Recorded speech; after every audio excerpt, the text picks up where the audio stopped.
Mahkamah Konstitusi menerima sebanyak 23 pengajuan permohonan sebagai amicus curiae atau sahabat pengadilan. Hal ini menjadikan jumlah amicus curiae yang terbanyak sepanjang MK menangani perkara sengketa Pilpres.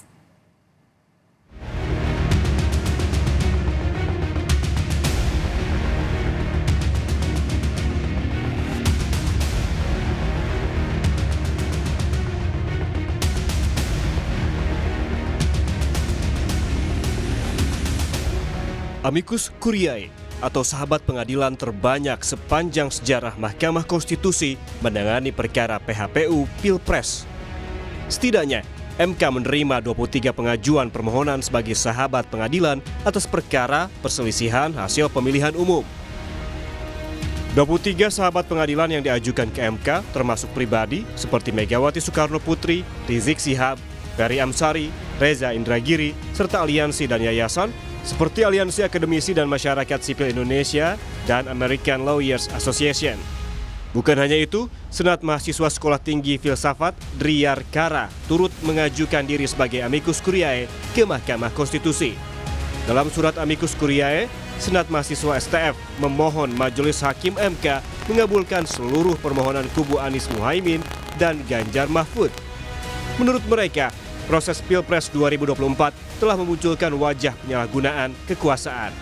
Pemilu 2024 telah memunculkan wajah penyalahgunaan kekuasaan. Maka saya memohon agar Majelis Hukum dan Hakim di Mahkamah Konstitusi dapat melihat bahwa pikiran luhur ini tentang kesetaraan, tentang transparansi, proses demokrasi, dan juga asas ketidakcurangan harus tetap diprioritaskan.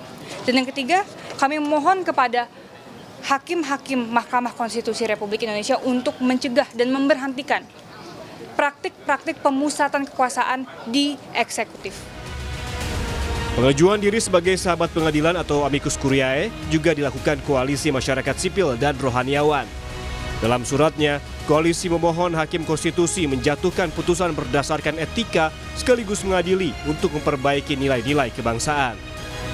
Ini menjadi salah satu butir-butir pertimbangan mengetuk hati nurani agar supaya para hakim Mahkamah Konstitusi yang mulia bisa benar-benar memakai akal yang sehat dan sebagai bangsa beragama dan dia dengan etika keagamaan yang tulus, para spiritual yang tinggi sehingga bisa memutuskan keputusan tanggal 22 April dengan seadil-adilnya, imparsial.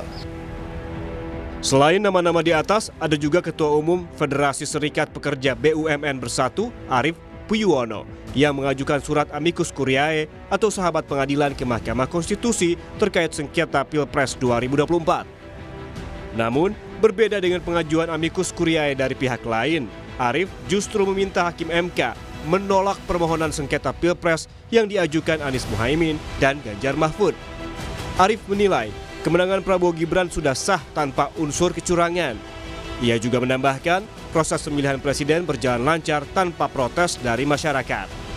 Kami bertindak secara organisasi, atas nama organisasi, juga atas nama warga negara, menyatakan sebagai sahabat hakim dari Mahkamah Konstitusi bahwa satu ya, kemenangan Prabowo Gibran dalam Pilpres 2024 adalah sah dan tidak ada kecurangan karena kami adalah bagian-bagian dari yang mengkampanyekan Prabowo Gibran.